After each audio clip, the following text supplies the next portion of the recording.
Senior high school ka na, tas natatakot ka.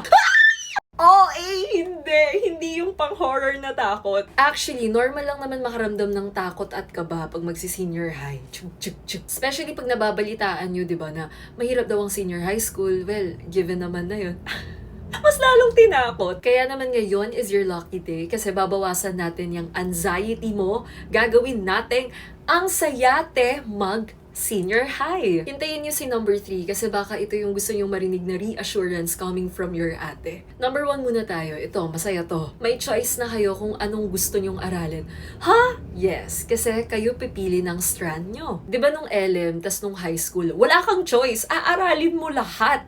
Kasi yun yung curriculum eh. Pero pag senior high na, may choice ka na. So kung ayaw mo ng science, ba't ka mag-STEM? O may choice ka na hindi mag-STEM? Kung ang gusto mo, salita-salita ka lang kasi chismosa ka, madaldal ka, magaling ka magsalita.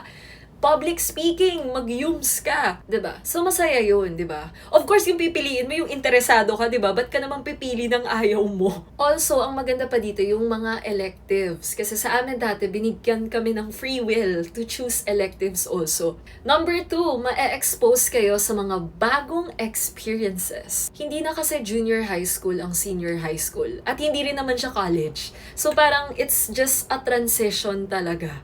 Parang, kumbaga, different flavor. Gutom na ata ako. Kumbaga, sa senior high school, natitikman nyo na ng paunti-unti ang college, pero may bakas pa rin ng junior high school. So, it's a transition, which is yun naman talaga yung goal. I-prepare kayo sa college para hindi kayo mabigla. And at number 3, you get to know yourself more. Marami kasi nagtatanong sa inyo, Ate Casey, paano kung mismatch yung strand ko nung senior high school sa kurso ko sa college? For example, nag-STEM ka. Tapos sa college, gusto mo mag-mass comm. Pwede ba yun?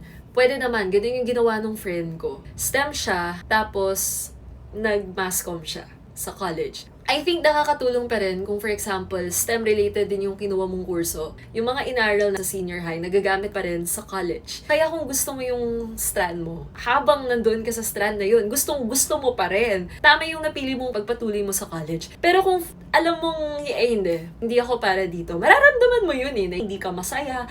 Parang iba iba ka dapat. You were made for something else. Hindi mo kailangan mag-stick dun sa strand mo. Huwag kayong matakot na parang, hindi ako makapili ng strand kasi baka ito na yung forever kong career. At saka, paano kung mali yung mapili ko? Hindi na ako makakalayas, hindi na ako makakawala. Pwede ka pang kumalas if that's what you want. Enjoy yung senior high. Masaya siya. Rooting for all of you.